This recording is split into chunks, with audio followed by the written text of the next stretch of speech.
দাজ্জাল এখন কোথায় আছে? উত্তর, সে পৃথিবীতেই আছে। কোথায় আছে? পৃথিবীতেই। কোথায় আল্লাহ পাক রেখেছেন আমরা জানি না, তো সে যে পৃথিবীতেই আছে তার প্রমাণ তামিম দারির একটা হাদিস। তামিম দারি রাদিয়াল্লাহু আনহু একটা দ্বীপের মধ্যে দাজ্জালকে বন্দি অবস্থা দেখেছেন। দেখে নবীর কাছে এসে বলেছেন যে আমি এটা দেখেছি। নবী সাল্লাল্লাহু আলাইহি ওয়াসাল্লাম বলেছেন, আমি তোমাদেরকে যে দাজ্জাল সম্পর্কে সতর্ক করেছিলাম এটাই সেটা, সে বের হবে অচিরেই। এবং সেদিন সে বলেছিল যে এই বাইসানের খেজুর বাগানে খেজুর থাকবে না, এখন সেখানে খেজুর নাই। সে বলেছিল তাবারিয়া হ্রদে যখন পানি থাকবে না তখন আমি বের হব, এখন তাবারিয়া হ্রদে পানি নাই, সময় ক্লোজ। সে কোথা থেকে বের হবে? উত্তর, তার বের হওয়া সম্পর্কে তিনটা বর্ণনা পাওয়া যায়। এক, সে ইস্পাহান থেকে বের হবে। ইস্পাহান হচ্ছে ইরানের একটা জায়গা। কোন জায়গা? ইরানের একটা জায়গা, এবং সেখানে ইস্পাহান নামে একটা জায়গা আছে। এমন হতেই পারে যে ইরান এই জায়গাটুকু অচিরেই বা ভবিষ্যতে ইসরায়েলের অন্তর্ভুক্ত হয়ে যেতেও পারে। কেন? 1974 সালে আরব ইসরায়েল যুদ্ধের সময় কি সিরিয়ার ওই যে আপনার গোলান মালভূমি, মিশরের সিনাই উপত্যকা, এগুলো কি ইসরায়েলের অন্তর্ভুক্ত ছিল? পড়াশোনা করেছেন কিছু? এগুলো ইসরায়েলের অন্তর্ভুক্ত ছিল না, এগুলো মিশরের এবং সিরিয়ার ছিল। মাত্র 6 দিনে সে এই আরবদেরকে পরাজিত করে ওই জায়গাগুলো দখল করে ফেলেছে। মাত্র 6 দিনে। কতদিনে? মাত্র 6 দিনও টিকতে পারে না এই মুসলিমরা তার সামনে। তো দেখুন, 6 দিনে এটা করতে পেরেছে 1974 সালেই, আর এখন তো 2022 চলছে। তো ইস্পাহানের ওই জায়গা যে ওর অন্তর্ভুক্ত হয়ে যাবে না, কে গ্যারান্টি দিবে? হতেও পারে। আর আপনারা ইরান ইসরায়েলের সম্পর্ক দাকুরাল দেখেন না? দাকুরাল সম্পর্ক কে জানে? আচ্ছা, আরেকটা বর্ণনা এসেছে সে বের হবে খোরাসান থেকে। খোরাসান মূলত এই জায়গাটুকুর মধ্যেই পড়ে যায়। আরেকটা হাদিসের মধ্যে আছে শাম এবং ইরাক এবং শাম। শাম মানে যে প্যালেস্টাইন, লেবানন, জর্ডান, এই পুরো জায়গাটার শাম। এই অংশটুকুর মধ্য থেকে, এর মাঝে একটা রাস্তা থেকে দাজ্জাল মানুষের রূপে আত্মপ্রকাশ করে। তো দেখুন, সে পৃথিবীতে আসবে, 40 দিন শাসন করবে। এই 3টা জায়গার কথা এসেছে, এই 3টা জায়গার মধ্য থেকে সে বের হবে। কিভাবে হবে আল্লাহ ভালো জানেন। এবং সেটা হবে মানুষের রূপে। কার রূপে? মানুষের রূপে। সে কি হবে? সে একজন ইহুদি যুবক হবে। কি হবে? সে কোনো খ্রিস্টান হবে না, বুদ্ধিস্ট হবে না, মুসলিম হবে না, সে অন্য কোনো রিলিজন ফলো করবে না। সে একজন ইহুদি যুবক হবে, যার চুলগুলো হবে কার্লি, মানে কোকরান। কি হবে? চুলগুলো কোকরান। তার ফিজিক্যাল স্ট্রাকচার খুব শক্ত হবে, মানে স্ট্রংলি বিল্ড, খুব শক্তিশালী। এখন নবীজি বলছেন সে কাদেরকে নিয়ে বিশ্ব শাসন করবে? উত্তর, সে জিউসদেরকে নিয়ে বিশ্ব শাসন করবে। কাদেরকে নিয়ে? জিউস কারা? জিউস মানে শুধু ইহুদিরা নয়, এটা একটা ভুল ধারণা। ইহুদিদের মধ্যে এমন অনেক অর্থোডক্স ইহুদি আছে যারা প্যালেস্টাইনিদের অধিকারের পক্ষে কথা বলে, এমনও কিছু ইহুদি আছে। তাই সব ইহুদিকে আপনি খারাপ বলতে পারবেন না, কথা বুঝতে পারছেন? কিন্তু তাদের মধ্যে একটা দল আছে যাদেরকে আমরা বলি জায়োনিস্ট। তারা পশ্চিমাদের সাথে অ্যালায়েন্স করে সারা বিশ্বটাকে শাসন করছে আর কি।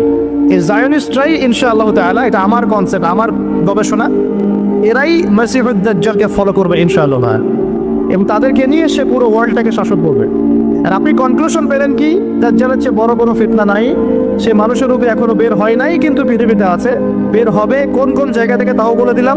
পৃথিবীতে এসে সে কি করবে? এই ম্যাসাকার করবে, এবং সে তার অনুসারীদেরকে জান্নাত দিবে, যারা ফলো করবে না ওদেরকে ধ্বংস করে ফেলবে। এবং সে কাদেরকে নিয়ে শাসন করবে এটাও আপনাকে দেখিয়ে দিলাম। এখন আসেন, সে যাদেরকে নিয়ে ওয়ার্ল্ডটাকে শাসন করবে তাদের দিকে একটু তাকিয়ে দেখি। আজকে থেকে 100 বছর আগে এই জায়নিস্ট বা জায়নিজমের সাথে যারা জড়িত, ইহুদিদের কি কোনো থাকার জায়গা ছিল? তারা কি প্যালেস্টাইনে ছিল? তাদের কি পরনে পোশাক ছিল? তারা কি সেখান থেকে প্যালেস্টাইনিদেরকে বহিষ্কার করতে পেরেছিল? 100 বছর না, আমি আপনাকে 2000 বছরের কথা বলছি। কত বছর? 2000 বছর পর্যন্ত তারা সেখানে প্রবেশ করতে পারে নাই।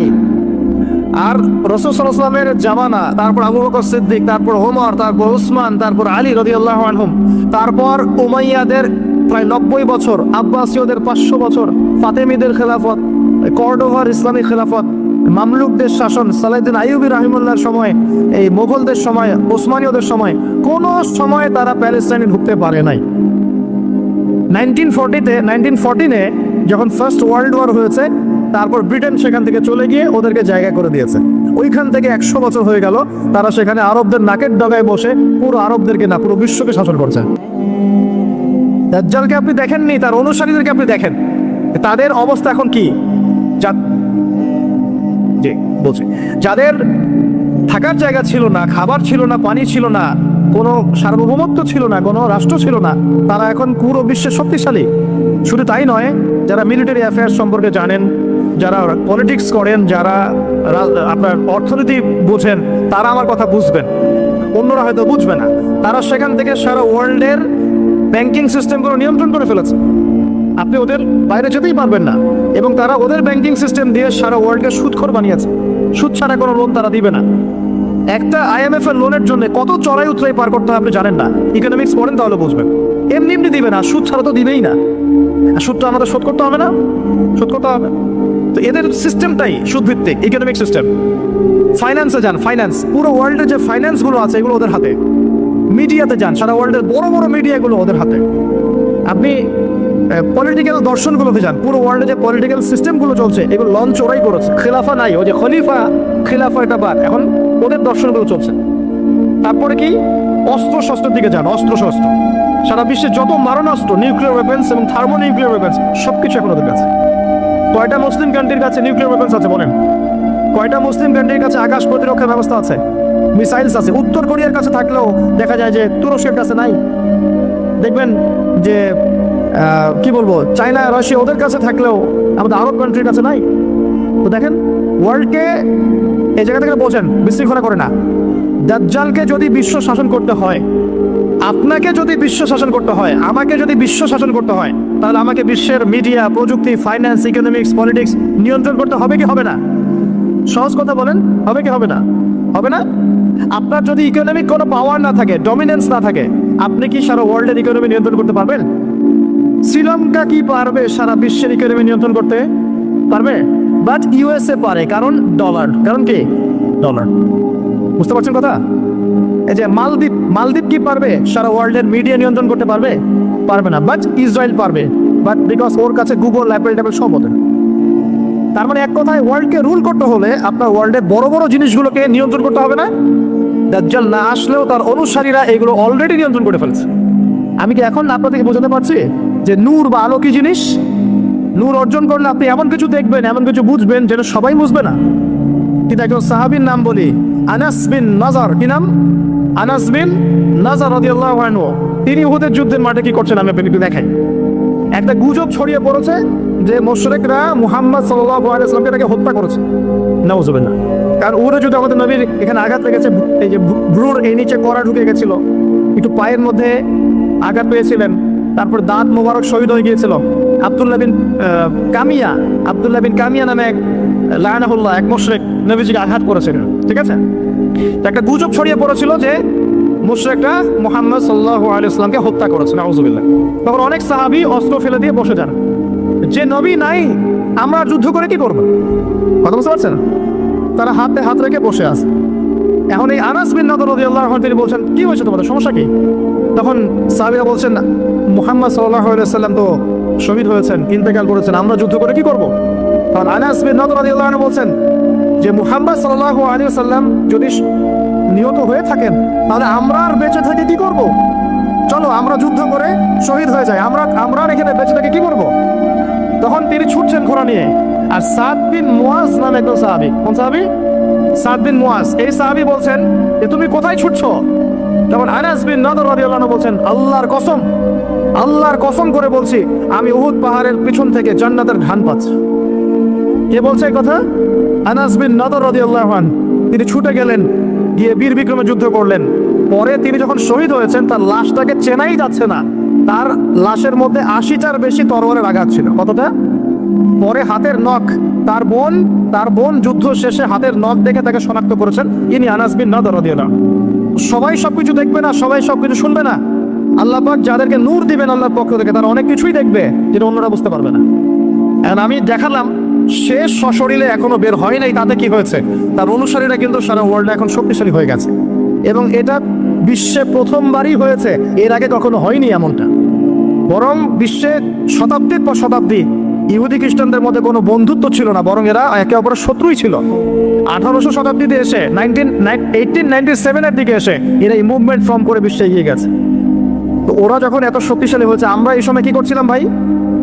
আমরা ওই সময় আমাদের অটোম্যান খেলাফত হারিয়ে বেড়েছিলাম, প্রত্যেকটা মুসলিম কান্ট্রির মধ্যে ফাসাদ লাগিয়ে দেওয়া হয়েছিল, আমাদের আধ্যাত্মিকত্ব কমে গেছে, নামাজ ছেড়ে দিয়েছে অনেকেই, কোরআন থেকে দূরে সরে আসছি, সুন্নাহ থেকে দূরে সরে আসছি।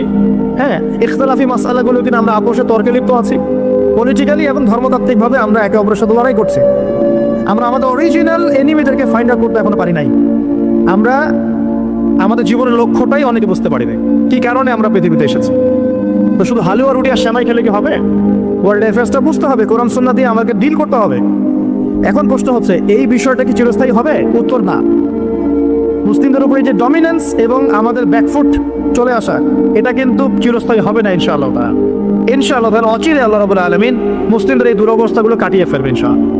মুসলিমদেরকে আল্লাহ পাক ইমামুল মাহদীর নেতৃত্ব দিবেন, ঈসা ইবনে মারইয়ামকে আল্লাহ পাক আবার পাঠাবেন এবং তাদের হাতে আবারও ইনশাআল্লাহ তাআলা এই প্যালেস্টাইন মুক্ত হবে ইনশাআল্লাহ। শুধু তাই নয়, সেখান থেকে নবী ঈসা ইবনে মারইয়াম সারা বিশ্বে ইসলাম প্রতিষ্ঠা করবেন ইনশাআল্লাহ। যারা তাকে মেনে নিবে তারাও সম্মানিত হবে, যারা ইসলামকে মেনে নিবে সম্মানিত হবে, কোরআনকে মেনে নিবে সম্মানিত হবে, সুন্নাহকে মানবে সম্মানিত হবে ইনশাআল্লাহ। যারা মেনে নিবে আল্লাহ পাক তাদেরকে সম্মানিত করবেন ইনশাআল্লাহ, আর যারা মানবে না আল্লাহ পাক তাদেরকে সরিয়ে দিবেন। আল্লাহর আযাব গজব আসলে কেউ পার পাবে না ইনশাআল্লাহ। এরপর কি? এরপর মানুষ আবারও খারাপ হওয়া শুরু করবে এবং সেই খারাপ মানুষদের সামনেই কিয়ামত হয়ে যাবে। প্রিয় ভাইয়েরা, কোরআন এবং হাদিস পড়ুন, বুঝুন। আমাদের করণীয় কতটুকু? আমাদের করণীয় ফিক্স করে নেন। আমাদের করণীয় 1 নম্বর জ্ঞান অর্জন করা। জ্ঞান নাই, কিছুই করতে পারবো না। আর শুধু একমুখী শিক্ষা যথেষ্ট নয়, আমাদেরকে জেনারেল শিক্ষা অর্জন করতে হবে, ইসলামিক শিক্ষা অর্জন করতে হবে। দুটাকে কম্বিনেশন করে ওয়ার্ল্ডকে ডিল করতে হবে, আদারওয়াইজ সম্ভব না। 2 নম্বর আমল করতে হবে, শুধু জ্ঞান যথেষ্ট নয়, আমলের প্রয়োজন আছে, জানা অনুযায়ী আমলের প্রয়োজন আছে। 3 নম্বর রিজিকগুলো হালাল করতে হবে, হারাম রিজিকে যাওয়া যাবে না। 4 পারিবারিক আদর্শগুলো সুন্দর করতে হবে। পারিবারিক আদর্শগুলো ঠিক করেন, ইনশাআল্লাহ ইসলাম সমাজে প্রতিষ্ঠা হবে। আমর বিল মারুফ নাহি আনিল মুনকারের কাজ করতে হবে, সৎ কাজের আদেশ করতে হবে, অসৎ কাজে নিষেধ করতে হবে। 6 নম্বর মধ্যম পন্থা অবলম্বন করতে হবে, শৈথিলতাবাদী হবেন না, চরমপন্থার দিকে যাবেন না। আমি সতর্ক করছি যুবকদেরকে, ইসলামের নামে কোনো চরমপন্থার দিকে যাবে না। কারণ এতে করে যেটা হয়, একটা শান্তি শৃঙ্খলা স্থিতিশীলতাপূর্ণ রাষ্ট্রের মধ্যে ফাসাদ সৃষ্টি হয়ে যায়। এতে করে ইসলামের শত্রুরা সুযোগ নেওয়ার সুযোগ পেয়ে যাবে। আর প্রয়োজন হচ্ছে আমাদের যে প্রতিভা আল্লাহ পাক দিয়েছেন, জান মাল সময় শ্রম কথা কলম অ্যাসোসিয়েশন যেটাই হোক, যতটুকু প্রতিভা আল্লাহ পাক দিয়েছেন এটা দিয়ে ইসলামকে এগিয়ে নেওয়ার চেষ্টা করতে হবে। আপনি লিখতে পারেন লিখেন, বলতে পারেন বলেন, আপনি অ্যাসোসিয়েশন ভালো বোঝেন, একটা ফাউন্ডেশন করেন, সমাজ কল্যাণমূলক কাজ করেন, এতিমদের জন্য কিছু করেন, বিধবাদের জন্য কিছু করেন, একটা মসজিদ মাদ্রাসা করেন, একটা ভালো স্কুল কলেজ করেন, এমন কিছু করেন যেটা নিয়ে আপনি ইসলামের কল্যাণে আল্লাহর কাছে আপনার দলিল পেশ করতে পারেন যে আমি দুনিয়াতে থেকে আল্লাহ তোমার দিনের জন্য এতটুকু করে আসতে পেরেছি। ইনশাআল্লাহ সবার ক্ষুদ্র ক্ষুদ্র প্রচেষ্টা একসাথে হলে ইসলাম বিজয়ী হবে ইনশাআল্লাহ। আপোষের বিভক্তিগুলো কমিয়ে ফেলেন, আপোষের বিভক্তিতে যায় না, ছোট ছোট বিষয়গুলোতে সময় নষ্ট করেন না।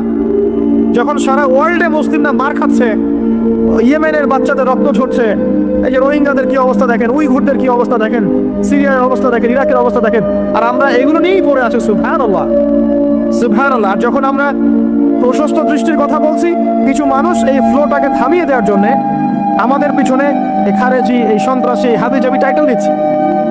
কিছু সাহাবী তো এমনও ছিলেন, বদরের যুদ্ধ করতে এসেছেন, হাতের মধ্যে কিছু খেজুর আছে, খেজুর খাচ্ছেন, কোরমা খেজুর খাচ্ছেন। তখন নবী সাল্লাল্লাহু আলাইহি ওয়াসাল্লাম দাঁড়িয়ে ভাষণ দিচ্ছেন যে ওয়াসাবিকু ইলা মাগফিরাতিন মির রাব্বিকুম ওয়া জান্নাহ, ওই যে আয়াতটা আছে, তোমরা এগিয়ে চলো তোমাদের রবের ক্ষমার দিকে এবং জান্নাতের দিকে। আরদুহা কাআরদিস সামাই ওয়াল আরদ, যার প্রশস্ততা আসমান এবং জমিনের সমান। সাহাবী খেজুর খেতে খেতে খেজুরটা ফেলে দিলেন। আরেকজন সাহাবী জিজ্ঞাসা করলেন যে খেজুরটা ফেলে দিলেন কেন? তিনি বলছেন এই খেজুরগুলো খেতে অনেক সময় লেগে যাবে। নবী সাল্লাল্লাহু আলাইহি ওয়াসাল্লাম এমন কথা বলেছেন, এটা শোনার পরে আমি আর 1 সেকেন্ড নষ্ট করতে যাচ্ছি না। খেজুর ফেলে দিয়ে যুদ্ধে ঝাঁপিয়ে পড়লেন, দেন শহীদ হয়ে জান্নাতে চলে গেলেন। তারাও তো মৃত্যুর স্বাদ গ্রহণ করেছেন, তাই না? আর একজন ইহুদি ব্যক্তি উহুদের যুদ্ধের দিন সকালবেলা মুসলিম হয়েছে। ইহুদিরা তো আমাদের চিরশত্রু, আপনারা জানেন। এটা জানার জন্য ডক্টরেট করার দরকার নেই, থিসিস করার দরকার নেই। প্যালেস্টাইনের দিকে দেখেন বুঝতে পারবেন, ফিলিস্তিনকে দেখেন বুঝতে পারবেন। অ্যামনেস্টি ইন্টারন্যাশনাল বলে একটা সংস্থা আছে না, এরা পর্যন্ত দেখলাম গতকালকে রিপোর্ট দিয়েছে যে বিগত এই 50-60 বছর ধরে এরা ফিলিস্তিনদের উপর যা নির্যাতন করেছে, এটা মানবতার ইতিহাসে কখনো যাই হোক, একজন ইহুদি যুবক সকালবেলা উহুদের মাঠে আসছেন, এসে জিজ্ঞাসা করছেন আমার আগে কি করা উচিত, আগে কি আমি যুদ্ধে যাব না আমি আগে মুসলিম হব? সাহাবীরা তাকে বললেন আগে কালিমা শাহাদাত পড়, তারপরে উহুদের মাঠে আসো। সে এসেছে এই কারণে যে নবী সাল্লাল্লাহু আলাইহি ওয়াসাল্লাম মদিনায় আছেন, মদিনায় আরো ইহুদিরা আছে, ইহুদিরাই আগে বলতো শেষ জামানে একজন নবী আসবেন, যার নাম হবে আহমদ, সব মিলে গেছে, তারপরেও তারা গ্রহণ করছে না। তো এই ছেলে সত্য চিনতে পেরেছে, সে চলে আসছে সত্যের কাছে, এসে ইসলাম কবুল করে যুদ্ধ করলো, শহীদ হয়ে গেল। নবী সাল্লাল্লাহু আলাইহি ওয়াসাল্লাম দেখলেন তার লাশটা, দেখে বলছেন এই যুবক, ইহুদি যুবক এখানে কি করছে? সাহাবীরা বললেন সকালবেলা মুসলিম হয়েছে, যুদ্ধ করে শহীদ হয়ে গেছে ইয়া রাসূলুল্লাহ। নবীজি বললেন সাল্লাল্লাহু আলাইহি ওয়াসাল্লাম আমিলা কালিল উজরা কাসীর, সে অল্প আমল করলো কিন্তু বিশাল পুরস্কার পেয়ে গেল। জীবন তো তাদেরও ছিল। এটা তো সশস্ত্র যুদ্ধের কথা বাদ দেন, নরমালি সুমাইয়া রাদিয়াল্লাহু আনহা, আবু জাহেল তাকে নির্যাতন করছে, তার লজ্জাস্থানে বর্ষা ঢুকিয়ে দিয়ে, চিন্তা করতে পারেন, লজ্জাস্থানে বর্ষা নিক্ষেপ করে হত্যা করল। সুমাইয়া রাদিয়াল্লাহু আনহা দেখতে কালো বর্ণের, চেহারা সুন্দর নয়, হয়তো আপনার মতো সুন্দর নয়, জান্নাতে এখন হাসছে ইনশাআল্লাহ তাআলা। তার স্বামী ইয়াসের, আবু জাহেল তাকে পিটাতে মেরে ফেললো, সে মারা গেল, শহীদ হয়ে গেল। অনেক ওলামায়ে কেরামকে, ইমাম, মুজতাহিদ, মুহাদ্দিস দেখবেন সারাটা জীবন এত মেহনত করেছেন দিনের জন্য, বিয়ে শাদী করার সময় পান নাই, এমনও আছেন ইমাম এবং মুহাদ্দিস। জীবন তো তাদেরও ছিল। শুধু সাহাবী কেন, তাবেঈদের দিকে তাকান, তাবেঈন তাকান, আমাদের চার ইমামের দিকে তাকান। আবু হানিফা রাহিমাহুল্লাহ শেষ বয়সে জেলখানায়, কথিত আছে বিষ প্রয়োগে তাকে হত্যা করা হয়েছে। তার টাকার অভাব ছিল না, তিনি কিন্তু আমার মতো হতদরিদ্র ছিলেন না। আল্লাহ পাক তাকে সম্পদও দিয়েছিলেন, সমস্ত সম্পদ মিলিয়ে দিয়েছেন দিনের জন্য। ইমাম শাফিঈ রাহিমাহুল্লাহ, তার দিকে তাকান। আহমদ বিন হাম্বল রাহিমাহুল্লাহ, তার দিকে তাকান। তাকে পিটানো হচ্ছে আর বাগদাদের রাস্তায় দৌড়ানো হচ্ছে, কারণ সমাজের মানুষ ফতোয়া দিয়েছে একটা, তিনি ফতোয়া দিয়েছেন আরেকটা। ওই যে হিন্না প্রথা আর ঠিকা বিবাহ নিয়ে তিনি বলছেন ই'লামু ইয়া আহলা বাগদাদ, হে বাগদাদের মানুষরা জেনে রাখো যে আমি কোশ্চেন কালেও এই প্রথাকে জায়েজ করলাম না। তোমরা চিনে রাখো যে আমার নাম আহমদ। জীবন তাদেরও ছিল। ইমাম মালিক রাহিমাহুল্লাহ, তাকে এত মার দেওয়া হয়েছিল, হাত বাঁধতে পারতেন না নামাজের মতো, নামাজে হাত বাঁধতে পারতেন না। সাহাবীদের থেকে নেন, তাবেঈ থেকে নেন, তাবেঈ থেকে নেন, মুজতাহিদ ইমাম থেকে নেন, দুনিয়ার জীবন তারাও কিন্তু ভোগ করেছেন আর আমরাও ভোগ করছি। আমাদের ভোগের সিস্টেমটা দেখেন, তাদের ভোগের সিস্টেমটা দেখেন। আমরা বাঁচছি দুনিয়ার জন্য, তারা বেঁচেছে পরকালের জন্য। আমরা দুনিয়ায় বাঁচছি দুনিয়ার জন্য, দুনিয়ার একটা চাকরি, একটা ব্যবসা, একটা পরিবার, একটা স্ট্যাটাস, বাড়ি গাড়ি, টাকা কড়ি, সম্পত্তি, এগুলোর জন্য। কিন্তু তারা বেঁচেছেন আল্লাহর জন্য, পরকালের জন্য। যে ব্যক্তি দুনিয়ার জন্য দুনিয়া করে, আল্লাহ পাক তাকে ইহকাল পরকাল দুনিয়া নষ্ট করে দিবেন।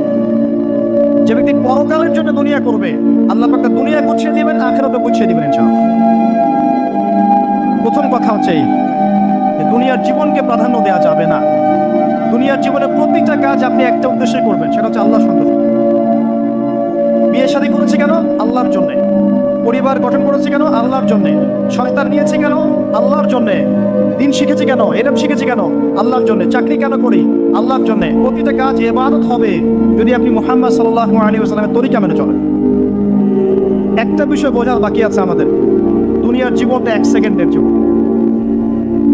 আল্লাহ পাক সূরা হাদীদের মধ্যে বলেছেন, ই'লামু আন্নামাল হায়াতুদ দুনিয়া লা'iবun ওয়া লাহু ওয়া জিনাতুন ওয়া তাফাখুরুন বাইনাকুম ওয়া তাকাসুরun ফিল আমওয়ালি ওয়াল আওলাদি কামাসালি গায়যিন আ'জাবাল কুফফারা নাবাত থুম্মা ইয়াহিজু ফাতারাহু মুসফাররান থুম্মা ইয়াকুনু হুতামা ওয়া ফিল আখিরাতি আযাবুন শাদীদ ওয়া মাগফিরাতুন মিনাল্লাহি ওয়া রিদওয়ান ওয়া মাল হায়াতুদ দুনিয়া ইল্লা মাতাউল গুরুর। আল্লাহ পাক বলছেন, জেনে রাখো তোমরা সবাই, এই জমিনবাসী, এই দুনিয়ার হায়াতটা খেলা। খেলা মানে কি দেখেন, ছোট্ট বাচ্চারা খেলা ছাড়া কিছু বোঝে? ওর কাছে দুনিয়া ওইটাই। দুনিয়ার প্রথম স্টেজ খেলা। বললাহ একটু বড় হবে, যখন কিশোর হবে, ওর কাছে ঠাট্টা হাসি তামাশা, ডোন্ট কেয়ার, দুনিয়াতে কোনো কিছু নেই, খাওয়া দাওয়া ফুর্তি করো, লাভ। আর একটু বড় হবে, ও জিনাত, তাফাখুরুম বাইনাকুম ওয়া তাকাসুর। একটু বড় হবে তখন বাড়ি গাড়ি স্ট্যাটাস সৌন্দর্য চাকচিক্য প্রতিযোগিতা। তাফাখুরুম বাইনাকুম ওয়া তাকাসুর। এভাবে দুনিয়ার জীবন যাচ্ছে। এই এক্সাম্পলটা আল্লাহ পাক দিয়েছেন এমন ভাবে যে একটা ভূমি ছিল অনুর্বর, বৃষ্টি হলো, সেখানে সবুজ শ্যামল ফসল ফলতো, এক পর্যায়ে ফসলটা আস্তে আস্তে হলুদ বর্ণ ধারণ করলো এবং সেটাকে কেটে ফেলা হলো, তারপর শুধু খড়কুটা বাকি থাকলো। এই হলো দুনিয়ার জীবনের এক্সাম্পল।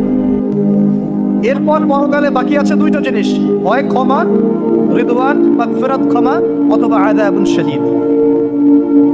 আমাদেরকে মাথায় ইনস্টল করতে হবে দুনিয়াতে আমরা কেউ থাকতে আসি নাই। প্রথম কথা, এখানে আমরা এসেছি বড় জোর 60, 70, 100 বছরের হায়াত নিয়ে, যার মধ্যে মোটামুটি ভাবে 30, 40, 50 বছর চলে গেছে, কারো 20 বছর 25 বছর চলে গেছে, বুঝতে না বুঝতেই চলে গেছে, মানে ভালো মন্দ বোঝার আগেই শেষ।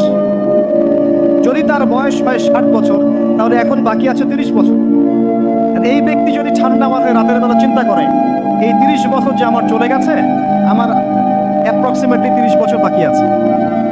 বাকি আছে বুঝলাম, যা চলে গেছে, এই চলে যাওয়া 30 বছরে আমি 10 বার জেনা করেছি, 20 বার মদ খেয়েছি, ঠিক আছে, মানুষের সম্পদ আত্মসাৎ করে খেয়েছি, পরকিয়া করেছি, চুরি করেছি, ডাকাতি করেছি, মিথ্যা বলেছি, নামাজ পড়ি নাই, রোজা রাখি নাই। আমরা প্রত্যেকে যদি আমল নামা ঘাটি আজকে রাত্রে, এরকম একটা লিস্ট আমরা তৈরি করতে পারবো।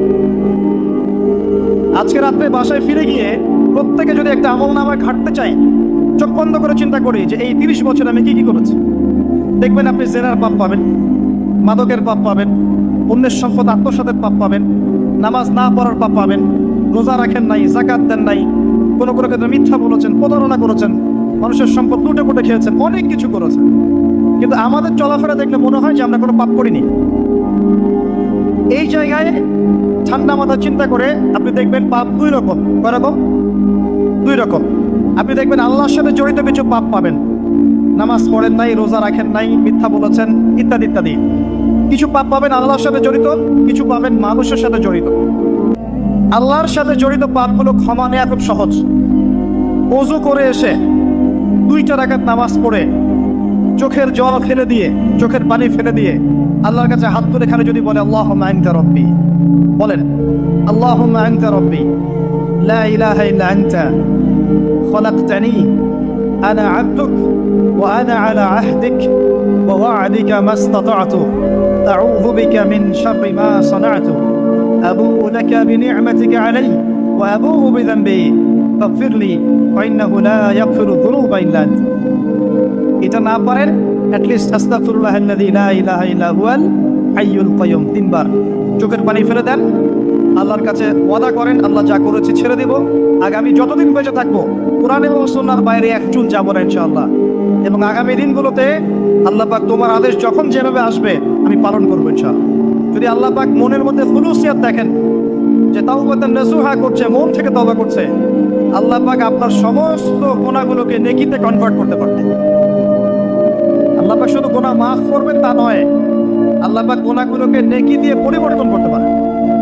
আমি দলিল দিচ্ছি, ইল্লা মান তাবা, সূরা ফুরকান পড়ে দেখেন, তারা ব্যতীত যারা তওবা করলো, ওয়া আমানা ওয়া আমিলা আমালান সালিহা, এবং যারা ঈমান এনেছে এবং সৎ আমল করলো, উলাইকা ইউবাদদিলুল্লাহু সাইয়্যাতিহিম হাসানাত, আল্লাহ পাক এই সব মানুষের গুনাহগুলোকে নেকি দিয়ে পরিবর্তন করে দিবেন ইনশাআল্লাহ। আমাদের নবী মুহাম্মদ সাল্লাল্লাহু আলাইহি ওয়াসাল্লাম দিনে 70 বার, কোনো বর্ণনা এসেছে 100 বার তওবা করতেন। 100 বার বলতেন আস্তাগফিরুল্লাহ ওয়া আতুবু ইলাইহি, আস্তাগফিরুল্লাহ ওয়া আতুবু ইলাইহি। যার আগের কোনো পাপ নাই, পিছনের কোনো পাপ নাই, দিনে 100 বার তওবা করতেন। আমরা একটা রাত এভাবে চিন্তা করেছি যে আমার পাপ কি? আজকে রাত থেকে চিন্তা করেন, দেখবেন আপনি একটা পাপে পরিপূর্ণ একটা আমলনামা পাবেন।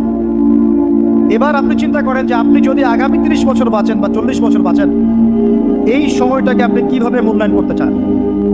প্রথম একটা মূলনীতি বলেছে দুনিয়ার জীবনকে প্রাধান্য দেয়া যাবে না।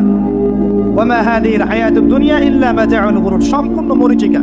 মরীচিকা দেখেছেন? দুনিয়ার জীবন যে কি জিনিস, যারা আল্লাহর পথে পরীক্ষার সম্মুখীন হয়েছে ওরা জানে।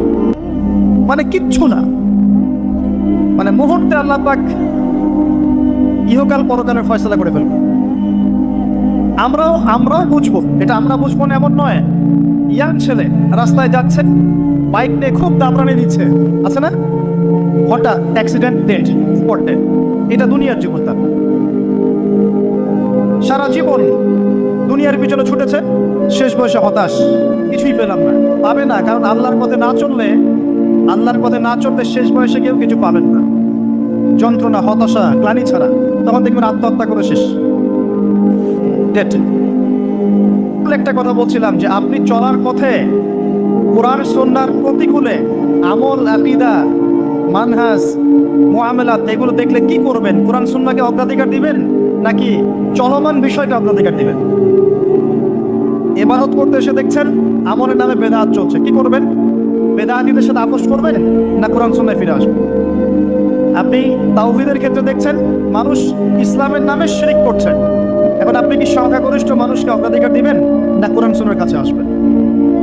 অর্থনৈতিক জীবনে গিয়ে দেখছেন মানুষ বেশিরভাগই হারাম রিজিক খাচ্ছে, এখন আমি যদি বলি যে দুনিয়ার জীবনে টিকে থাকতে হলে আমাকে কিন্তু গায়ে আপোষ করে চলতেই হচ্ছে, তাহলে কিন্তু কোশ্চিন কালেও কোরআন সুন্নাহকে প্রাধান্য দেওয়া হলো না। তখন আপনি কি করবেন? পরিবার চালাতে গিয়ে দেখছেন যে পরিবারের বেশিরভাগ লোক আপনার কথা শোনেন। আপনি কোরআন এবং সুন্নাহকে দিয়ে পরিবার চালাতে চান, তারা পশ্চিমা সংস্কৃতি দিয়ে পরিবার চালাতে চায়, হিন্দি সিরিয়াল দিয়ে, গান বাজনা, ডুগি তবলা এগুলো দিয়ে। বেনামাজি, নামাজের খবর নাই, তালিম নাই, ইসলামিক নৈতিকতা নাই, কিচ্ছু নাই, জীবনের কোনো উদ্দেশ্যই নাই। এরকম পরিবার নিয়ে আপনি চলছেন করবেন, কাকে প্রাধান্য দিবেন? খুব ডিফিকাল্ট প্রশ্নগুলো কিন্তু, এবং এগুলো প্র্যাকটিক্যাল, এগুলো হচ্ছে। এখন চাকরি খুঁজতে গেছেন, আপনি দেখছেন যে ঘুষ না দিলে চাকরি পাচ্ছেন না, কি করবেন আপনি? তা পড়াশোনা করতে গেছেন, ছেলে মেয়ের ফ্রি মিক্সিং জেনা ছাড়া পড়াশোনাই করতে পারছেন না, কি করবেন তখন? ইউনিভার্সিটিতে গেছেন, ইউনিভার্সিটির পরিবেশগুলো দেখছেন, ইসলাম কোথায় আর ইউনিভার্সিটি কোথায়, কি করবেন আপনি তখন? প্রত্যেকটা জায়গায় আপনাকে সিদ্ধান্ত নিতে হবে যে আমি প্রতিটা জায়গায় কোরআন এবং সুন্নাহর সাথে আপোষ করব নাকি চলমান এই জাহিলিয়াতের সাথে আপোষ করব, কোনটা করব? বিশ্বাস করেন, যখন আপনি মনের মধ্যে এই চেতনা লালন করতে পারবেন এবং আল্লাহ আপনাকে হেদায়েত দিবেন যে হ্যাঁ কোরআন সুন্নাহই সমস্ত সমস্যার সমাধান, এবং এর মধ্যে আল্লাহ পাক প্রতিটা বিষয়ের সলিউশন নাজিল করেছেন, আপনি মেনে নেবেন, চলবেন, তখন আপনি বাধা পাবেন, প্রচুর বাধা পাবেন। প্রথম বাধা পাবেন আপনার পরিবার থেকে, এরপরে বাধা পাবেন আপনার সমাজ থেকে, বাধা পাবেন ধর্ম নেতাদের থেকেও, পরবর্তীতে বাধা পাবেন ফেরাউন নমরুদের থেকে। কি করবেন? ডিসিশনগুলো খুব ইম্পর্টেন্ট, কারণ মনে রাখবেন কবরে 3টা প্রশ্ন হবে। মান রব্বুক, সেই উত্তর দিতে পারবে যে পৃথিবীতে আল্লাহর সাথে শিরক করে নাই। সিম্পল, যে তাওহীদের উপর ছিল, শিরক করেনি, উত্তর দিতে পারবে ইনশাআল্লাহ রব্বি আল্লাহ। পৃথিবীতে যে আল্লাহর সাথে শিরক করেছে সে কোশ্চেন কার উত্তর দিতে পারবে। শিরক করে মারা গেছে, তওবা করে নাই, উত্তর দিতে পারবে না ইনশাআল্লাহ। মা দীনুক, পৃথিবীতে যে দিন ইসলামকে চূড়ান্ত সত্যরূপে মেনে নেয়নি, পরিপূর্ণ দিন পালন করার চেষ্টা করে নাই, কোশ্চিন কালেও মা দীনুক উত্তর দিতে পারবে না। ইসলামকে ঠাট্টা বিদ্রুপের ছলে হাসি তামাশা গ্রহণ করেছে, সে কখনো উত্তর দিতে পারবে না। মান নবিয়ুক, পৃথিবীতে যে ব্যক্তি নবী সাল্লাল্লাহু আলাইহি ওয়াসাল্লামের সুন্নাহ মেনে চলেনি, জীবনে চলার পথে নবীর সুন্নাহকে পরোয়া করে নাই, অন্যের আদর্শ গ্রহণ করেছে, সে কোশ্চিন কালেও মান নবিয়ুক উত্তর দিতে পারবে না। কারা পারবে তাহলে? 1 নম্বর তাওহীদপন্থীরা পারবে, 2 নম্বর যারা পরিপূর্ণরূপে ইসলাম পালন করেছে এরা পারবে, 3 নম্বর যারা মুহাম্মদ সাল্লাল্লাহু আলাইহি ওয়াসাল্লামের সুন্নাহর উপর টিকে ছিল এরা পারবে। ওয়া মা খালাকতুল জিন্না ওয়াল ইনসা ইল্লা লিয়াবুদুন, শুধুমাত্র ইবাদত করার জন্যই আল্লাহ পাক জিন এবং মানুষ জাতিকে সৃষ্টি করেছেন। আপনাকে আল্লাহ পাক এই হায়াতটা দিয়েছেন, এখন বাকি সময়টা চিন্তা করেন আগামী 30-40 বছর কিভাবে কাটাতে চান। দুনিয়ার জন্য বাঁচবেন না আল্লাহর জন্য বাঁচবেন? যদি আল্লাহর জন্য বাঁচতে চান, সর্বশেষ হেদায়েত আল কোরআন এবং সর্বশেষ নবী মুহাম্মদ সাল্লাল্লাহু আলাইহি ওয়াসাল্লাম, এর বাইরে কিচ্ছু নাই ভাই। সারা দুনিয়ার মানুষ মিলে যদি বলে যে কোরআন সুন্নাহর মধ্যে আছে সুদ হারাম, কিন্তু সুদ হালাল, হালাল হালাল, কোশ্চিন কালে হালাল হবে না। সারা দুনিয়ার মানুষ একটা মাঠে যদি এসে বলে সুদ হালাল, সুদ ভালো, কোশ্চিন কালে হালাল হয়ে যাবে না, হারামই থেকে যাবে।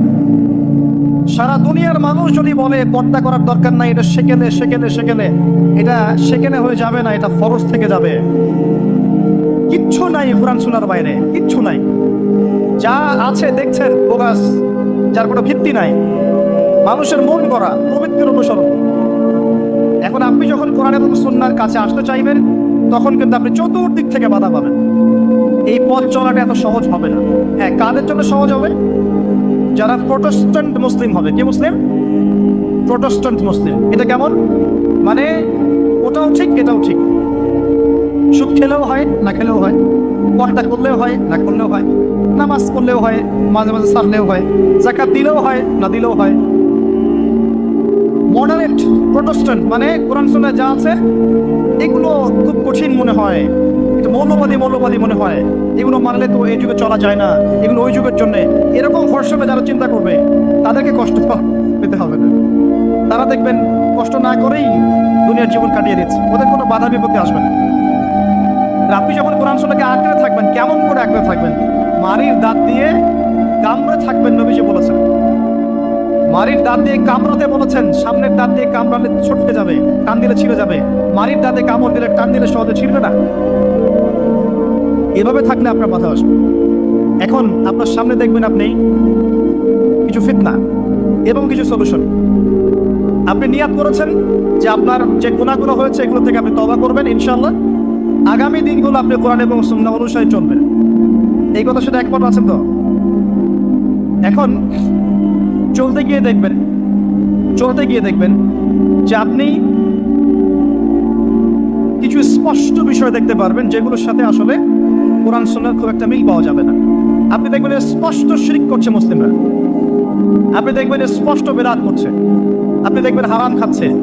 মুসলিম যুবকরা মাদক, পর্নোগ্রাফি, জেনা, ফ্রি মিক্সিং, আপনার জুয়া, ক্যাসিনো, এই যে আপনার টিকটক প্রজন্ম, এগুলো নিয়ে ব্যস্ত আছে। আপনি স্পষ্ট দেখবেন মেয়েরা বেহায়ের মতো ঘুরে বেড়াচ্ছে।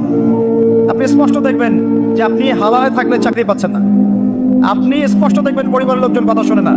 আপনি এমনও দেখবেন ওলামায়ে কেরামের মাঝে ঐক্য নেই, এমন দেখবেন। আপনি এমনও দেখবেন যে মানুষ দিনকে দুনিয়ার বিনিময়ে বিক্রি করে দিচ্ছে। আর এমন দেখবেন যারা আপনার উপরে আছে তারা দিন সম্পর্কে তেমন কোনো জ্ঞান রাখে না। এমন জটিল পরিস্থিতিতে আপনি কি করবেন তখন? এরপরে আপনি যখন বিশ্বের দিকে তাকাবেন, তখন দেখবেন বিশ্বের সমস্ত পরাশক্তিরা ঐক্যবদ্ধ ইসলামের বিরুদ্ধে। বিশ্বের সমস্ত বড় বড় পরাশক্তিরা ঐক্যবদ্ধ ইসলামের বিরুদ্ধে। দেখবেন আপনি ইসলামের কোনো খিলাফা নাই, দেখবেন কোনো ইমাম নাই, কোনো আমির নাই, কোনো জামা নাই। দেখবেন আপনি সেই রকম সালফে সালেহিনের যুগের মতো সৌর্য বীর্য, ব্যক্তিত্ব, গায়রাত কিছু নেই। মনে হবে যেন আমরা দাসত্বের শৃঙ্খলা আবদ্ধ হয়ে গেছে। তখন আপনি কষ্ট পাবেন মনে মনে। আপনার মধ্যে ইমান থেকে থাকলে আপনি কষ্ট পাবেন, ভিতর থেকে কষ্ট ফিল করবেন। যদি প্যারালাইজ রোগী হয়ে থাকেন তাহলে কষ্ট ফিল করবেন না। চেতনা থাকে দিনের, কষ্ট ফিল করবেন। তখন আপনার স্ট্রাগল শুরু হবে। তখন আল্লাহ যদি আপনাকে বুঝ দেন, আল্লাহ দেখবেন আপনি কি করেন। আপনার মেধা দিয়ে আল্লাহ কি করেন, আপনি কি করেন, আপনার অর্থ দিয়ে আপনি কি করেন, আপনার হায়াতটা দিয়ে আপনি কি করেন, আপনার এই যে জনবল দিয়ে আপনি কি করেন, আল্লাহ আপনাকে যা দিয়েছেন তা দিয়ে আপনি দিনের জন্য কি করছেন, আল্লাহ পাক তখন দেখবেন। এই জায়গায় আমি আপনাকে কিছু সলিউশন বলছি। এটা শুধু আপনাকে বলছি তা নয়, আমি নিজেও এটা ফিল করি, লালন করি। আর আমি এমন কিছু বলবো না যে আমি নিজে আপনার জন্য পছন্দ করি না। যেটা আমি নিজের জন্য পছন্দ করি সেটাই আপনাকে বলবো। প্রথম কথা, এখানে আপনাকে গাইডেন্স দেবে আল কোরআন। এরকম সিচুয়েশনে আপনাকে পথ দেখাবে অনলি আল কোরআন, এরপর নবী সাল্লাল্লাহু আলাইহি ওয়াসাল্লামের হাদিস। এখানে আপনার দায়িত্ব আসবে প্রথমত কোরআন পড়া শিখতে হবে। প্রথম কাজটা কি ভাই? কোরআন পড়া শিখতে হবে, তেলাওয়াত শিখতেই হবে, নিয়মিত তেলাওয়াত করতে হবে। একটা দিন যাবেন আপনার জীবনে যে কোরআন তেলাওয়াত আপনি করেন না, ইনশাআল্লাহ। বেশি থেকে বেশি করবেন, বেশি থেকে বেশি। আমার পরামর্শ হচ্ছে দিনে এক পারা করে করার চেষ্টা করুন। এরপর দায়িত্ব চলে আসবে আপনার কোরআন বোঝা। আপনি কিছু অংশ মুখস্থ করবেন, হিফজ করবেন, অর্থটা বোঝার চেষ্টা করবেন, কোরআনের ভাষাটা শেখার চেষ্টা করবেন। এর সব কিছু আপনি বুঝতে পারবেন না, তখন কি করবেন? আলেম ওলামার কাছে যাবেন, তাদের সোহবতে গিয়ে পড়ে থাকবেন। যে বিষয়টা বুঝতে পারছেন না জিজ্ঞাসা করে জেনে নেবেন। ফাসআলু আহলা যিকরি ইন কুনতুম লা তা'লামুন। এরপর কোরআনের আদেশ নিষেধগুলো আপনি মেনে চলবেন নিজের পরিবারে এবং নিজের অধীনস্থদের মধ্যে। এরপরে আপনি থেমে যাবেন না। কোরআনের দাওয়াত আপনি যতটুকু জানেন এটা মানুষের কাছে প্রচার করবেন, মাদ্রাসা করবেন, মসজিদ আবাদ করবেন, বক্তব্য চালু করবেন, কোরআনের একটা রেভলিউশন ক্রিয়েট করবেন। কোরআনের জন্য আপনার জান, মাল, অর্থ বিলিয়ে দিবেন। ওই একটা ছোট্ট কাজ দেখবেন পরকালে জান্নাতে যাওয়ার ওসিলা হয়ে গেছেন সব। তারপর আপনি সুন্নতকে পাবেন, ওই সুন্নতের উপরে আপনার 24 ঘন্টাকে সাজাবেন, দিন রাত প্রতিটা আমল আপনি সুন্নাহ অনুযায়ী করার চেষ্টা করবেন। এরপরে গিয়ে আপনার দায়িত্ব আরো বাড়বে। এরপর দায়িত্ব চলে আসবে উম্মাহ কেন্দ্রিক। আপনার তাসকিয়া অর্জন করতে হবে, আত্মশুদ্ধি অর্জন করতে হলে সবসময় পরকালের ফিকির করতে হয়, মৌতের স্মরণ করতে হয়, বেশি বেশি কোরআন তেলাওয়াত করতে হয়, এতিমের মাথায় হাত বোলাতে হয়, আপনার সাদাকা বেশি বেশি করতে হয়, মাঝে মাঝে রোজা রাখতে হয়। এগুলো করতে থাকলে আল্লাহর জিকির বেশি বেশি করতে হয়, আল্লাহর ধ্যান করতে হয়, আল্লাহকে ডাকতে হয়, দোয়া করতে হয়, আত্মশুদ্ধি অর্জন করতে হয়। একই সাথে আপনার অন্তর থেকে হিংসা, বিদ্বেষ, এই যে গীবত, রিয়া, অহংকার, সমালোচনার সংস্কৃতি দূর করতে হবে। নাই, দিনে কোনো জবরদস্তি নাই। সত্য আর মিথ্যা স্পষ্ট হয়ে গেছে, চাপিয়ে দেওয়ার কিছু নাই। বরং আল্লাহ পাক ধর্ম নিয়ে বাড়াবাড়ি করতে নিষেধ করেছে, কিন্তু সত্যটাকে উপস্থাপন করতে আল্লাহ পাক শিক্ষা দিয়েছে। একজন খলিফার কাজ কি? ন্যায়ের মানদণ্ডে মানুষের মাঝখানে বিচার ফয়সালা করা, অন্যায় না করা। ওমর রাদিয়াল্লাহু আনহু নিজের ছেলে অন্যায় করার পরেও তাকে নিজ হাতে শাস্তি দিয়েছেন। একটা বলবো, ওই যে ঘটনা জানেন, রাত্রেবেলা জনগণের খোঁজ খবর নিতেন তিনি। শুনতে পেলেন যে মায়ের সন্তানরা কান্নাকাটি করছে। জিজ্ঞাসা করলেন কেন কান্নাকাটি করছে সন্তান। তখন এই মহিলা বলছে, সন্তানের মারা বলছে, ওয়াল্লাহি হাদা বাইনি ওয়া বাইনা ওমর, আল্লাহর কসম করে বলছি এটা আমার এবং ওমরের মাঝখানের বিষয়। আমি ওমরের নামে আল্লাহর কাছে নালিশ করব। কি নালিশ করবে? যে ওমরের আমলে আমি না খেয়ে আছি, আমার সন্তান না খেয়ে আছে। কথা বুঝতে পারছেন? এই কথা শোনার সাথে সাথে ওমর রাদিয়াল্লাহু আনহুর মানে বুকে আল্লাহ পাকের ভয় চলে আসলো, হৃদয় প্রকম্পিত হলো। প্রকম্পিত হওয়ার পর তিনি নিজে চলে গেলেন মদিনায়, যেটাকে বলি আমরা বাইতুল মাল, মানে রাষ্ট্রীয় সম্পদ যেখানে থাকতো ওটাকে বাইতুল মাল বলা হতো। সেখান থেকে একটা আটার বস্তা নিজের কাঁধে উঠিয়েছেন, উঠিয়ে নিজে পায়ে হেঁটে ওই মহিলার বাসায় যাচ্ছেন। তার পাশে থাকা একজন সাহাবী, তিনি বলছেন, তার নাম আসলাম রাদিয়াল্লাহু আনহু, তিনি বলছেন যে ইয়া আমিরুল মুমিনিন, হে আমিরুল মুমিনিন, আমাকে দিন, আনা আহমেলুক, আমি এটাকে বহন করে নিয়ে যাই। আপনি চলেন সাথে, সমস্যা নেই, আমি বহন করে নিয়ে যাই অ্যাটলিস্ট। তখন ওমর রাদিয়াল্লাহু আনহু বলছেন, দিলের কান দিয়ে শোনেন কথাগুলো। ওমর রাদিয়াল্লাহু আনহু বলছেন, হাল আনতা তাহমিলু উযরি ইয়াউমাল কিয়ামাহ, তুমি কি কিয়ামতের মাঠে আমার পাপের বোঝা বহন করবে? সুবহানাল্লাহ, চিন্তা করে দেখ। নিজের হাতে গেলেন, রান্না করে খাওয়ালেন, তারপরে বললেন আগামীকাল তুমি আমিরুল মুমিনিনের দরবারে এসো, সেখানে আমাকে পাবে। এই হলো ওমর রাদিয়াল্লাহু আনহুর খেলাফত। একদিন তিনি মেষ, তার যে উট, এটাকে পরিষ্কার করছেন। আলী রাদিয়াল্লাহু আনহু দেখে বলছেন, আমিরুল মুমিনিন, আপনি পরবর্তী জেনারেশনের জন্য অনেক কঠিন আদর্শ রেখে যাচ্ছেন। আপনি এত কাজ করছেন, তারপরে নিজের কাজও নিজে করছেন। তখন ওমর রাদিয়াল্লাহু আনহু বলছেন, ওয়ালা তালুমুনি ইয়া আবুল হাসান, হে আবুল হাসান, আমাকে এভাবে বিব্রত করো না, কারণ আমি ভয় করি যে আমি যে অর্ধবিশ্ব শাসন করছি, তারপরে আমি ভয় করি যে আমার এই শাসনের আন্ডারে যদি একটা রাখালও না খেয়ে মারা যায়, আমি ভয় করি আল্লাহ এই জন্য আমাকে জবাবদিহি করাবে। আরেকটা বলে শেষ করে দিই, আমর ইবনে আস রাদিয়াল্লাহু আনহু, তিনি একজন গভর্নর, কোথাকার? মিশরের। তার আমলে আছেন ওমর রাদিয়াল্লাহু আনহুর সময়। তো তার ছেলের নাম হচ্ছে মুহাম্মদ। তো সে মুহাম্মদ আমর ইবনে আসের ছেলে রাদিয়াল্লাহু আনহু, বাবার পলিটিক্যাল পাওয়ারে মিশরের মানুষের উপরে কিছুটা জুলুম করা শুরু করেছে। এটা হয় না এমন মাঝে মাঝে? এমন হয় না? হতে পারে। তো এখন ওই মিশরের কিপ্তি এক লোক যার উপর জুলুম করেছে, এই ভদ্রলোক এসে ওমর রাদিয়াল্লাহু আনহুকে নালিশ করছে যে আপনার নিযুক্ত এই গভর্নরের ছেলে আমাকে জুলুম করেছে। এবার ওমর রাদিয়াল্লাহু আনহু চিঠি লিখে পাঠালেন যে বাবা এবং ছেলে দুজনকে মদিনায় নিয়ে আসো। দুজনকে মদিনায় নিয়ে আসা হলো। আনার পরে ওই কিপ্তিকে ডাকা হচ্ছে, আইনাল কিপ্তি, কিপ্তি কোথায়? কিপ্তি আসলো, এসে বলছে, এই যে আমি আমিরুল মুমিনিন। নিজের হাতের লাঠিটা এই কিপ্তির হাতে দিয়ে আমিরুল মুমিনিন বলছেন, ইদরিব ইবনুল আকরামিন, এখন সবার সামনে তুমি এই সম্মানিত ছেলেকে পিটাও। চিন্তা করে দেখেন, মসজিদ নববীর মধ্যে অনেক সাহাবী আছেন, তাদের সামনে আমর ইবনে আস রাদিয়াল্লাহু আনহু আছেন, তার ছেলেকে তার সামনে পিটাতে বলা হচ্ছে। কে বলছেন? ওমর রাদিয়াল্লাহু আনহু। সেই কিপ্তি বিব্রত, যাই হোক পিটালেন। অনেকক্ষণ মারার পরে যখন সে থামলো, তখন ওমর রাদিয়াল্লাহু আনহু বলছেন, হ্যাল শাফাইত, তুমি কি সন্তুষ্ট হয়েছো? বলছে, শাফাইত ওয়া আশতাফাইত, আমি সন্তুষ্ট হয়েছি এবং তৃপ্তি হয়েছে, আমি ন্যায় বিচার পেয়েছি। আচ্ছা, এবার কি? আলান, এখন ইদরিব আলান আদ-দারবু আলা রাসি আমর, এখন আমর ইবনে আসের মাথার উপরে এই লাঠি দিয়ে মারো। ওয়াল্লাহি মা দারাবাকা ইল্লা বিফদলি সুলতানি, আল্লাহর কসম করে বলছি, আমর ইবনে আসের ছেলে তার বাবার পলিটিক্যাল পাওয়ারেই তোমার গায়ে হাত তুলেছে। আমি কি শাসন বোঝাতে পারছি? এরকম শাসকতা আল্লাহ পাক নিষেধ করেন নাই, বরং এই শ্রেণীর শাসক হতে পারলে আরশের ছায়া আল্লাহ পাক ছায়া দিবেন। আল্লাহ পাক বলেছেন তার হাবিবের মাধ্যমে 7 শ্রেণীর মানুষকে আল্লাহ রাব্বুল আলামিন কিয়ামতের মাঠে আরশে আজিমের ছায়া ছায়া দিবে। কয় শ্রেণী? তার মধ্যে প্রথম হচ্ছে ইমামুন আদিল, ন্যায়পরায়ণ শাসক। এই জন্য আমি খুব দোয়া করি মন থেকে, আল্লাহ পাক আমাদের যাকে যেখানে দায়িত্ব দিয়েছেন সবাইকে তার জায়গায় ন্যায়পরায়ণ হওয়ার তৌফিক দান করুন। আমরা সবাই দোয়া করব। সমালোচনা করা সহজ, একটা মানুষ যখন কাজ করবে কাজের সময়ে ভুল ত্রুটি ধরা সহজ, কিন্তু সেই কাজ নিজে করা এত সহজ নয়। আমরা যারা দিনের পথেও চলি দেখবেন সমালোচকের অভাব আছে, অভাব নাই, কিন্তু নিজে একটা বই লিখুক, নিজে একটা লেকচার দেখ, 10 জন মানুষের সামনে দাঁড়িয়ে কথা বলুক, দিনের কিছু ভালো কথা উপস্থাপন করুক, দেখবেন নাই, পারবে না। কিন্তু সমালোচনা করা সহজ, ফেসবুকে বসে বসে 2-4 লেখা সহজ, ফেসবুকে বসে শুয়ে শুয়ে 2-4 লাইন লেখা সহজ, কনস্ট্রাকটিভ কাজ করা এত সহজ নয়।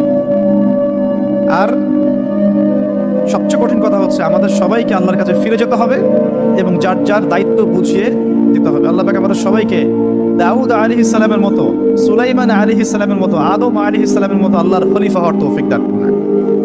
সামনে যাই, যে কথা থেকে এখানে আসছি ভাই, কোরআনের সূরাগুলো আপনাকে কি দিবে? আলো দিবে। তো নূর, সূরা নূরের প্রথমেই আল্লাহ পাক আলোর কথা আলোচনা করছেন। কোন টপিক দিয়ে? জেনা দিয়ে, ব্যভিচার দিয়ে। যে ব্যভিচার যদি কেউ করে, জেনা যদি কেউ করে, তাকে তোমরা 100টা বেত্রাঘাত করো। এটা ইসলামিক লস। এখন সারা বিশ্বের খুব কম জায়গায় এটার ইমপ্লিমেন্টেশন আছে, তবে ইনশাআল্লাহ তাআলা যখন ইমামুল মাহদী আসবেন, ঈসা ইবনে মারইয়াম আসবেন, তখন আবারও এটা বাস্তবায়িত হবে ইনশাআল্লাহ। এটা আগে ছিল, এখন নাই সব জায়গায়। যাই হোক, আসমানে আছে, পৃথিবীতে যদি নাও হয় আসমানে শাস্তি হবে ইনশাআল্লাহ। যখনই আল্লাহ পাকের ওই সুন্নাহ, যখনই মুসলিমরাও, অমুসলিমরা তো আছেই, মুসলিমরাও যদি আল্লাহর বিধান থেকে সরে গিয়েছে, আল্লাহ পাক ওদেরকেও সরিয়ে দিয়েছেন, নতুন সম্প্রদায় নিয়ে এসেছে। এটাই সভ্যতার সম্পদ। আবার কথাটা ভালো করে বোঝেন, অমুসলিমদের কথা বাদ দেন। মুসলিমরা যখন দায়িত্ব পেয়েছে মুহাম্মদ সাল্লাল্লাহু আলাইহি ওয়াসাল্লামের সময় থেকে নিয়ে, তখন মুসলিমরাও যদি আল্লাহ এবং তার রাসূলের অবাধ্যতা করেছে, আল্লাহ পাক মুসলিমদেরকেও সরিয়ে দিয়েছেন, অন্য নতুন প্রজন্মকে নিয়ে এসেছেন। এটা আল্লাহর সুন্নাত, মনে রাখবেন। আব্বাসীয়রাও সরে গেছে, এদিকে দায়িত্ব চলে আসলো মামলুকদের হাতে। মামলুক মানে দাস। ইলতুৎমিশের নাম শুনেছেন? নাম শোনেন নাই? তারা যখন ক্ষমতা নিয়েছেন, কুতুবউদ্দিন আইবেক নাম শোনেন নাই? কুতুব মিনার, তারা মামলুক ছিলেন, তাদের হাতে আল্লাহ পাক ক্ষমতা দিয়েছেন। মিশরের এই মামলুকরা বিশ্ব চালিয়েছে কিছুদিন, কর্ডোবার মুসলিমরা শাসন করেছে কিছুদিন, মাঝখান থেকে ফাতেমিরা খেলাফত নিয়েছিল কিছুদিন। তারপরে যখন চতুর্মুখী ক্রুসেডগুলো হচ্ছিল, ক্রুসেডারদের আক্রমণ বেশি হচ্ছে, মঙ্গোলিয়ানদের আক্রমণ বেশি হচ্ছে, তখন আল্লাহ পাক উসমানীয় খেলাফত নিয়ে এসেছেন। এই যে দেখছেন না কুরুলুস উসমান, দেখেছেন না কুরুলুস? তারপরে যে আর্তুগুল দেখেছেন না? এগুলো হিস্ট্রি পড়বেন। আর্তুগুল গাজীর ছেলে কুরুলুস, কুরুলুস তো বীরত্বের কথা। উসমান গাজী, তার হাত ধরে অটোমান এম্পায়ার প্রতিষ্ঠা হয়েছে। কত বছর শাসন করেছে তারা? কত বছর? আরো বেশি, 600+ তারা শাসন করেছে। এদের মধ্যেও প্রথম দিকে শক্তি ছিল, ক্ষমতা ছিল, আস্তে আস্তে এরা দুনিয়া পুজোরে হয়, ক্ষমতা চলে যায়। একই সুন্নাহ, সভ্যতার এই টোটাল সংকটের চিত্র একই। যখনই মানব জাতি আল্লাহর বিধান মেনেছে, রাসূলের আনুগত্য করেছে, আল্লাহর দেখানো পথে চলেছে, আল্লাহ দুনিয়াতে সম্মান দিয়েছেন, পরকালে জান্নাত দিয়েছেন। আর যখনই কোনো জাতি হোক, সেটা মুসলিমরাও, যখনই আল্লাহর বিধান মানে নাই, রাসূলকে মানে নাই, প্রবৃত্তির আনুগত্য করেছে, তখন আল্লাহ রাব্বুল আলামিন তাদেরকে সরিয়ে দিয়েছে। এখন ওসমানীয়দের পতন হয়ে গেল ফার্স্ট ওয়ার্ল্ড ওয়ারের পরে, প্রথম বিশ্বযুদ্ধের পরে। এটা একটা বিস্ময়কর বিষয়। 2 জন ব্যক্তির হত্যাকাণ্ডকে কেন্দ্র করে আস্তে আস্তে যুদ্ধে জড়িয়ে যাচ্ছে অস্ট্রিয়া, হাঙ্গেরি, তারপরে এদিকে আপনার সোভিয়েত ইউনিয়ন, জার্মানি, এদিকে ব্রিটেন, পরে আসছে আমেরিকা, এদিকে ফ্রান্স। সবাই মারামারি করতে করতে করতে 4-5-6 বছরের ব্যবধানে দেখলেন যে আপনি মাশাআল্লাহ 3-4 কোটি মানুষ মরে শেষ। First world war history. আবার ওই একই চেতনা থেকেই হিটলার চিন্তা করছিল যে আমার হারানো জায়গাগুলো ফিরে পেতে হবে। একটা এক্সট্রিম জাতীয়তাবাদের চেতনায় সে পরবর্তীতে আবার জার্মানদেরকে ঐক্যবদ্ধ করতে থাকে।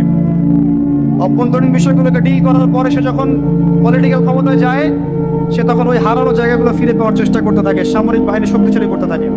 এক পর্যায়ে পোল্যান্ডকে আক্রমণ করাকে কেন্দ্র করে ব্রিটেন এবং এই ফ্রান্স এর সাথে আবার জার্মানির কমিশন শুরু হয়ে যায় দ্বিতীয় বিশ্বযুদ্ধ।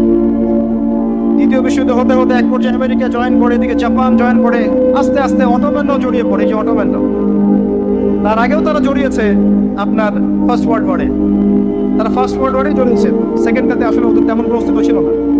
আস্তে আস্তে জড়িয়ে পড়তে পড়তে ওই যে হিরোশিমা নাগাসাকির বোমাবাজি দিয়ে যুদ্ধ শেষ হয়, সারেন্ডার করে। শুরু কোথায় শেষ কোথায়, বিশ্ব দেখলো কিভাবে মানুষ মরলো। আমাদের আলামত ছিল এগুলো, বেশি বেশি মানুষ মারা যাবে, মানুষ জানবে না কি কারণে মারা হচ্ছে আমাকে, আর হত্যাকারীও জানবে না কেন মারছে আমি তাকে। এটাতে আরো প্রায় 7-8 কোটি মানুষ মরে শেষ। আর সামনে আপনাদের অপেক্ষা করছে ইনশাআল্লাহ তাআলা আরেকটা ওয়ার্ল্ড ওয়ার, যেটা হবে ইনশাআল্লাহ আল্লাহু আ'লাম বিস-সাওয়াব, যেটা হবে নিউক্লিয়ার ওয়ার। যার ব্যাপারে হাদিসে এসেছে ইরাকের ফোরাতের সোনাকে কেন্দ্র করে যুদ্ধটা হবে, যেখানে 99% কমব্যাটেন্ট মারা যাবে। প্রতি 100 জনের মধ্যে 99 জন যোদ্ধা এখানে মারা যাবে, 99%। আর ঢাল তলোয়ার দিয়ে যুদ্ধ করলে 99% মানুষ মারা যায়। নিঃসন্দেহে এখানে এমন কোনো ওয়েপন্স থাকতে হবে যেটা ম্যাস ডিস্ট্রাকটিভ, নিউক্লিয়ার ওয়েপন্স থাকতে হবে, যেটার সামনে বিশ্ব দাঁড়িয়ে আছে। তবে এই পুরো ঘটনায় এই অটোম্যানদের পতনের পর থেকে, ফার্স্ট ওয়ার্ল্ড ওয়ারে যখন তারা পতন হয়ে গেল, তারপর থেকে ওয়ার্ল্ডকে রুল করা শুরু করে দিল বড় বড় কিছু পরাশক্তি। যেমন প্রথমে কিছুদিন রুল করেছিল জার্মানি, তারপরে ব্রিটেন, তারপরে আমেরিকা, এখন রুল করতে যাচ্ছে ইসরায়েল।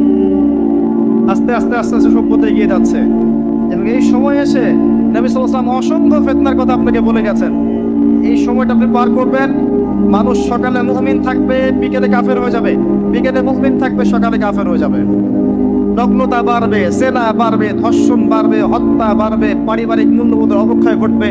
পিতাকে সন্তান হত্যা করবে, সন্তান মাকে হত্যা করবে, ভাই ভাইকে হত্যা করবে, ভাই বোনকে হত্যা করবে, পেশাকার অবস্থা হবে। যত দিন যাবে নবীজি বলেছেন আস্তে আস্তে মানুষের এই ফিতনাগুলো বাড়তে থাকবে।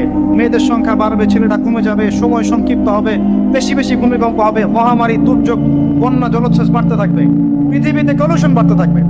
যতদিন যাবে সভ্যতা এভাবে সংকটময় অবস্থা দিকে যেতে থাকবে, এবং এমন একটা অবস্থায় গিয়ে দাঁড়াবে যে ওয়ার্ল্ডটা দুভাগে বিভক্ত হয়ে যাবে, এক ভাগ মুসলিমদের, আরেকবার অমুসলিমদের। আর আল্লাহ পাক তাদের মাঝেই কলুষণ লাগিয়ে দিবেন, এবং এর মধ্য দিয়ে আল্লাহ পাক সভ্যতাগুলোকে ধ্বংস করে দিবেন ইনশাআল্লাহ আযজা ওয়া জাল। যারা জিও পলিটিক্স বোঝে না, ওদেরকে গিয়ে বলবেন যে ইউক্রেন রাশিয়ার বিষয়টা কি, তারা বলবে ইউক্রেনের উপর আল্লাহর গজব পড়েছে, ব্যাস, দ্যাটস অল। এই পুরো বিষয়গুলোর পিছনে যে একজন কলকাঠিন আছে, এটা তো তারা তাদের ইনসাইটে দেখতে পাচ্ছে না। ফার্স্ট ওয়ার্ল্ড ওয়ারের পরে সবার ক্ষতি হয়েছে, একটা রাষ্ট্রের লাভ হয়েছে। কে তারা? যাদের কোনো ল্যান্ড ছিল না, 2000 বছর উদ্বাস্তুর মতো ঘুরেছে। প্রথম বিশ্বযুদ্ধের পরে এই ওয়ার্ল্ডের সিম্পেথি নিয়ে জেরুজালেম দখল করে ফেলেছে। আমাদের মাদেরকে, বোনদেরকে নির্বিচারে হত্যা করেছে, ধর্ষণ করেছে, ভাইদেরকে বের করে দিয়েছে, আমাদের জমি তারা দখল করে নিয়েছে। ব্যাপারটা অনেকটা এমন যে আমার ঘরে একটা মেহমান এসেছে, দরজা নক করছে, আমি দরজা খুলে দিলাম, বললাম আসেন ভিতরে বসেন, নাস্তা করেন, চা খান। তারপরে সে জোর করে আমাকেই বের করে দিল, দিয়ে দরজা বন্ধ করে দিল। দরজা বন্ধ করে দিয়ে আমি এখন দরজা বাইরে থেকে নক করছি, আমার ঘর আমাকে ফেরত দেন। আর সে বলছে এ হচ্ছে সন্ত্রাসী, আমার ঘর ফেরত চাচ্ছে।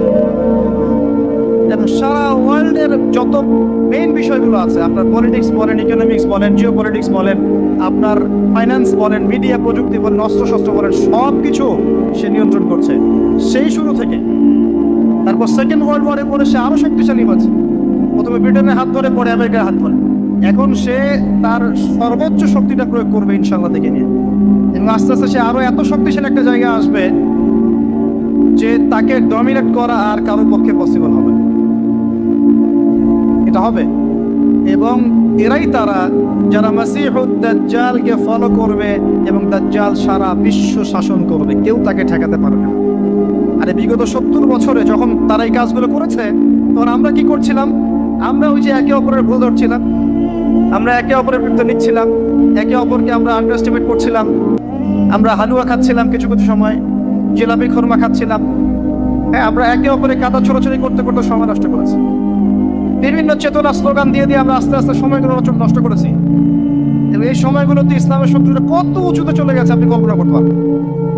এখন সামনে কি? সামনে আগে এগুলোর ফল ভোগ করার জন্য প্রস্তুত